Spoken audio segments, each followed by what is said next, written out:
There is no end of fantastic examples of boss design in video games. And up there with the greats is The Order of No Quarter from the amazing indie title Shovel Knight. Shovel Knight's bosses are all bursting with character. The world building's fantastic. Even without the few lines of dialogue that the bosses speak, you can tell exactly who the boss is and what their personality is like, just from the aesthetic and sound design alone. But today I want to talk about not only character design, but the function of the bosses in Shovel Knight.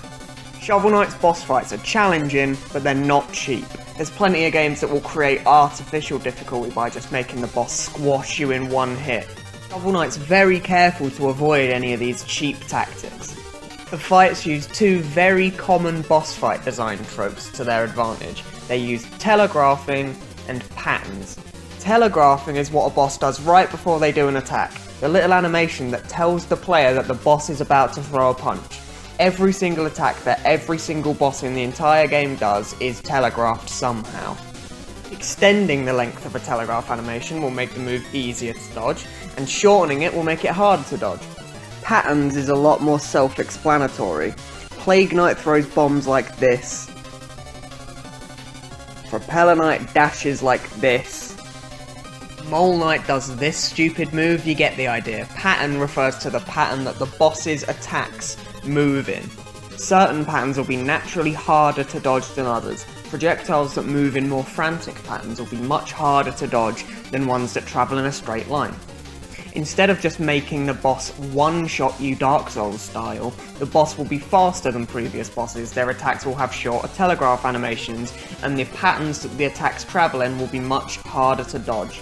A good boss fight is about predictability. When a boss is predictable, it allows the player to learn how they move and learn how to defeat them. It feels much more rewarding to beat a boss after you've learned how to beat it than it does to beat a boss because you mashed the buttons over and over again until the boss just so happened to die. So let's take a look at an example, shall we?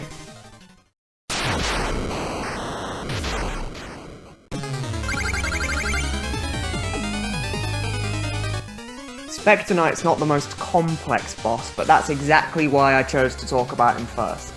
His moveset's easy to understand and learn. That's not where the challenge comes from. Instead, the challenge is all in the execution of dodging these easy to predict, easy to see coming attacks. Spectre Knight's movement and attack patterns are simple, yet he's a great example of an early game boss that walks the tightrope of too easy and too difficult perfectly. A boss that's challenging for new players but not completely overwhelming for them. Spectre Knight's stage makes use of these two platforms very well. It serves as a way to divide the stage into two halves, top and bottom. Cuphead's Cagney Carnation makes use of a very similar strategy. The stage being divided like this gives the player certain safe spaces they can make use of to avoid the incoming attacks. The platforms are much more perilous than the ground due to their small size, so this makes attacks that go high easier to dodge than attacks that go low. Spectre Knight's most iconic move is probably this one. He throws his scythe and it swerves across the stage in a couple of different patterns. This attack moves in a very simple pattern, easy for players to understand, but the attack takes up a large portion of the screen, striking that balance once again, making it challenging but not too challenging. Then there's this, which isn't really an attack. Spectre Knight moves slowly across the top portion of the stage. The player can just sit at the bottom and wait for Spectre Knight to stop moving, but this cleverly allows more skilled returning players to bully Spectre Knight into the corner, like this. Adding ways to allow players to show off their skill is a very important thing to an interesting boss fight. A player who decides to replay your game should be rewarded for their time investment with small victories like this one. After all, creating a single-player game that's skill-expressive can be super challenging, but moments like this are a great way to make the game feel like it rewards the player for their skill. The last of Spectre Knight's attacks is this one. He makes this little noise as he starts the wind-up, and then he flies towards you and swings for a devastating blow. This attack does double damage and has a deceptively big hitbox, hence why the telegraph animation is so long. This is not unique to Spectre Knight. Many bosses in video games have giant strong attacks that have huge telegraph animations.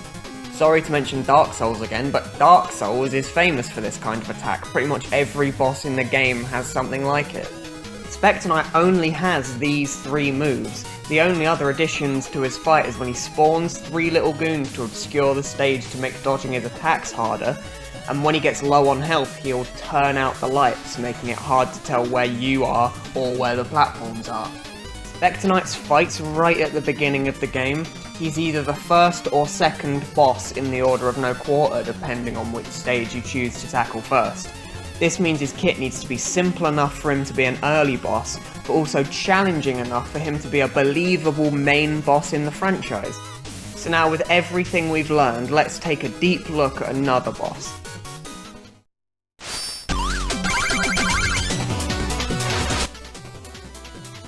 Propeller Knight has more attacks than Spectre Knight does, and his attacks are faster because Propeller Knight appears later in the game, so the boss needs to be a little more complex. His first attack is his Joust. He makes a little noise, raises his sword, and lunges at you 3 times. This attack is super fast and requires precise timing to dodge. Most players will jump over it and pogo on his head, but the more skilled players will figure out that if you time your shovel swings just right, you can just stand there and smack him in the face as he dashes through you. If you choose to just jump over him, Propeller Knight will do this move, where he shoots you up in the air and tries to stab you as you come down. The devs basically realised that Propeller Knight was way too weak to Shovel Knight's pogo hop, so they decided to give the boss a counter to the strategy.